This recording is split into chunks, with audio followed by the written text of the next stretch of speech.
All right, welcome to another movie lingo discussion. I'm Ron. And I'm Gene H. All right, so this time we're going to talk about the movie Hidden Figures. Just a little something about the movie. This is a biopic. This is real. This is a true story. Um, don't want to be rude, but there's a spoiler alert because it is a true story. So there's that. So, anyways, this movie takes place. It starts off, I want to say, in 1929, but it fast forwards eventually to like the 1960s. Um, it basically talks about NASA and their race for space. They are dueling it out with Russia. I don't know why it's always Russia, but they're trying to be the first to go where no man has gone before. That is basically one of the driving points of the movie. The main part of the movie is the cast. This movie takes place about a story that a lot of us don't know. I know I didn't know. It was segregation in that time, but some of the people who helped us get to space were African Americans, and you had the segregation of some of the smartest people being separated just because of the color of their skin, and that's where this movie takes place. So, without further ado, Gene, just curious, how did you like the pace of the movie? Was it too fast, too slow? Honestly, I thought the movie was great, and I didn't find any lulls in the acting or in the conversation that the people were having. I found the pace to keep me in the movie and keep me entertained. I didn't feel bored at all watching it. Okay, so not bored. Okay, so with that pace, how did you feel about the music? Because I know Pharrell worked on some tracks and put some stuff together. Did you think the music fit what they were trying to do? I think the music complemented the movie real well. Like, it wasn't something that was remarkable or something. I would say that I'm gonna go purchase that album after I'm done watching this. Okay. But I felt that it fit into the movie, and like Pharrell did work on it, and there was this reoccurring kind of like theme that they Yeah. would play throughout the Metallica. movie, Yeah. and you could tell it was Pharrell like singing it, but the style that it was in was that of the 1960s. Okay. So it was like for that era, and it fit the movie really well. Okay. So the music fit the era. What would you think about if, for whatever the thing about it is, like, what would you say if the music is it for the 70s vibe, or was it really 70s vibe but then younger people can jump into it? I think younger people could jump into it definitely. It was popping, at least for Pharrell's part. Okay, so basically some of the music is going to have that 1960s flair, but it's also going to feel as if it's for you. Okay. Yeah, it's got that funk, but it fit the movie. Okay. It was appropriate. Okay, so pace. Pace rhymes with race. You know, some of these movies you watch, and for whatever reason, it makes it awkward, just weird to watch. Like, you know what I'm talking about? You bring that friend, like, hey, come watch this movie with me. And the first 15 minutes, the N word's dropped, or somebody dies in a way where you're like, man, I don't know, maybe I just get an Uber and come home. Did you think the movie created any? I mean, even right now, there's tension with race and divide. Do you think anybody can watch this? It wasn't one of those. It was some parts of it were a little bit heavy. I won't lie. I mean, it does tackle the whole race issue, which was really prevalent back in the 1960s. So if you're uncomfortable with that, I'd probably say that this movie didn't leave me feeling like as if I stepped into the 60s and I felt bad about it. It made me feel empowered after I was done watching it. Okay. So Okay. I would recommend that you do see this movie if you're interested about that era in America. But it didn't leave me with a negative feeling, but it did definitely tackle that era and those issues that we were having at that time. Okay, so what he's saying is the movie, as far as race, if you had other people to go watch it, it's not going to make them feel any type of way. It's not the goal of what they're trying to do. They're trying to be real. It could be worse. I mean, I'm not trying to be rude. You could be black because after the movie, that doesn't change. So I'm just saying, kind of what we do. But anyways, so we have some ladies. Okay, they were front and center. Okay, how did you think this? Like, I want to say some of it was young, some of it, like the other two were like they've been in other movies. I think you have one person who plays Cookie from Empire. This was something to a lot of people who was different. They weren't used to seeing something like this. How did you think the female cast did at All Star? I was pleasantly surprised by their ability, especially by Janelle Monet. I think. Yes, I think she's an R&B singer. She's an R&B really singer, good, but good music, she's got some acting chops because you couldn't tell that she was new to acting at all. She put on a heck of a performance for somebody who's a relative novice at this whole thing.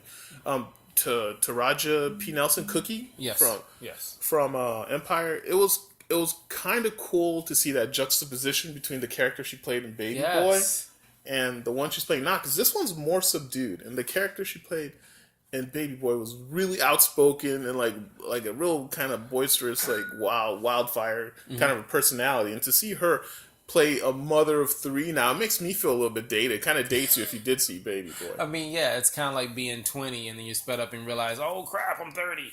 It comes at you fast. So, with that, Kevin Costner. What do you think about Kevin Costner? Kevin Costner. Kevin Costner found his sweet spot, okay? Kevin was trying to, like, and if you don't know who Kevin Costner is, you probably remember he did, like, from top of my head, the Whitney Houston movie with The Bodyguard. That was a good one. He was in that one. Oh, man. Legendary. Yeah, that was a good one. But he's done a lot more. I don't want to be rude, but he's done a lot more movies. He's found his niche. His niche is supporting co-star. Like, he can support the hell out of a role. Like, Superman's dad, the list goes on. I don't know why I said the list goes on. I can only think of Superman's dad. But Kevin Costner, how'd he do in this movie? I think he did like what Kevin Costner does in like every movie. Like, he's a great supporting actor. He did I don't want to say phenomenal, but he did a very good performance as one of the, I guess, the mission commanders at NASA. Yes. And I think that's what the title is, at least.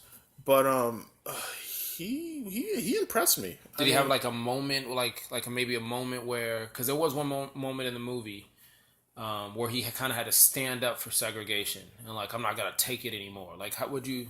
He did. There is a part in the movie where he gets like a crowbar and dismantles the colored women's only bathroom, and that was great. But it's exactly what I come to expect out of Kevin Costner, which is a great performance. I mean, he did a wonderful job. And if you're a Kevin Costner fan, watch him in this movie. You're just going to add to his repertoire, I guess. Okay, some real little facts in it, because again, it is a real movie.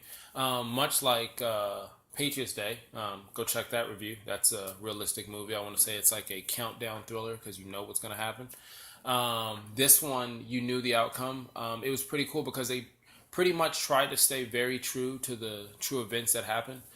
With the segregations, the rooms, the titles of the computers that were used. Kevin Costner's character was actually, they wanted to go with another guy. They couldn't get him for contract licensing reasons. And there was actually 3 characters that they wanted to bring onto the movie. They couldn't get him. So Kevin Costner is actually basically 3 individuals that were helping that same movement in favor of ending segregation there. So that was pretty cool. This actually, a lot of times you'll say it comes from a short story or it comes from a book. If you watched our Arrival, we talked about it came from a short story. Well, this one actually comes from a 55-page soon-to-be book. So by the time they finished the movie and got everything finished, the book came out. It recently came out. So go buy the book, watch it. You really can't watch a book. You can Kindle, but then you'd be reading still. Anyways, that... Even though the book came out afterwards, they were able to work with the people, the author who worked with the book. So when you read the book, understand there's not going to be the same similarities exactly. That's because some things have changed. And that was the reason for that.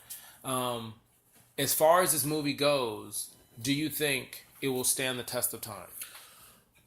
Definitely. So, I'd say one of the biggest reasons is because I never even heard of this story. You know, going to school, they never talk about it in the history books or anything like that. So I think you'll be doing your kids a service, especially if you're African American or if you're just an American, because these women are, in fact, American heroes.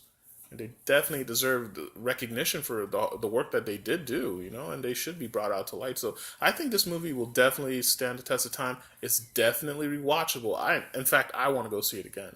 I wouldn't, and I don't usually do that at all. So if I say something like that, it means something. And definitely, I'd say for sure, take your kids, take your mom, take your wife, take any woman who wants to feel empowered, and any man who wants to watch some women feel empowered to see this movie. Okay, so what would you rate this movie? So you get 10, 1 being really bad, 10 being super awesome, what would you give it? It's hard for me to give any movie a 10. It has to be perfect, and there's no such thing as perfection, right, people? So I'm going to go ahead and give it the closest thing I can, which is a 9.5. Give it a 9.5? I know it's high, but it's really good. 9.5. Watch it.